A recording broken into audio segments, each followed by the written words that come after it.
All Indian Tennis Association, ITA, has removed Karthi Chidambaram as the vice president over allegations of conflict of interest. 12 members of the executive committee were elected at the ITA elections, which were held at Bangalore, and it was unanimously decided to remove Karthi Chidambaram as one of the vice presidents of the Tennis Association. The association says that Karthi is also the president of 10-pin Bowling Federation, and hence, according to clause 27B, an office bearer shall not be an office bearer of another federation other than the Indian Olympic Association. Karthi will be given a month's time to resign, and if he fails to do so, then these elections will be cancelled. I think he's doing a wonderful job as the president of the 10-pin Bowling Association of India, and he should devote his time full time, because I read a newspaper report 2 days ago that the secretary of 10-pin Bowling Association of India wrote to the government saying that the Indian tennis players are not going for this thing, so why not exclude the Indian team from the Asian Games and include the 10-pin bowling team?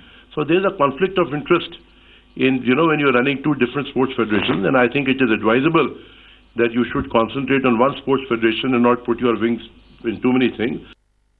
However, Karthi has threatened to move court against ITA if they don't reverse their decision. The big question is that Karthi, who has been the president of the 10-pin Bowling Federation since 2008, then why was no action taken till now, and what suddenly transpired that the association has asked for his removal? Karthi also alleges that these elections were held to keep the representative of the Tamil Association out of elections.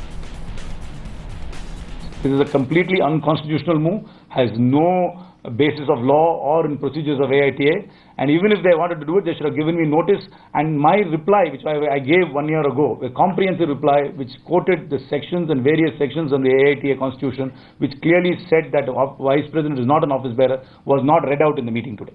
I will be going to court immediately, and I'm very, very confident that I will get a stay and I will be reinstated as vice president.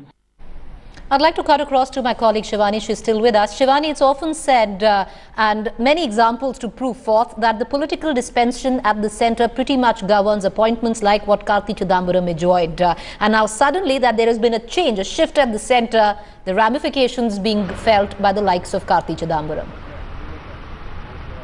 Well, let me just explain what the bone of contention here is, Preeti. Karthi has been part of the AITA as a vice president for some time. He's also been the president of the 10-pin Bowling Association for some time. So this point was raised that why is he being removed, or his conflict of interest being shown only now. The AITA says they raised the issue in 2013 as well, and they tried to amend its constitution to allow Karthi to continue, but its council rejected that amendment. So the AITA says that as far as its constitution is concerned, vice president is an office bearer and therefore he can't hold two positions. Karthi's contention is that a vice president is actually not an office bearer under the government guidelines and even under the AITA constitution, and therefore his removal is unconstitutional. Of course, Karthi has been a thorn in the side for the AITA president Anil Khanna for some time. He feels that because he asked uncomfortable questions of the association on selection matters and money matters, that is why he's being removed now, despite the fact that he's been a vice president for 2 years. AITA on that charge says that they tried to keep him, but now they can no longer keep him. So he has been removed. Karthi will take them to court. All right. Appreciate you joining us, Shivani. Shivani tracking all the Davis Cup developments. We, of course, will keep going back to her for the very latest. Thank you for joining us.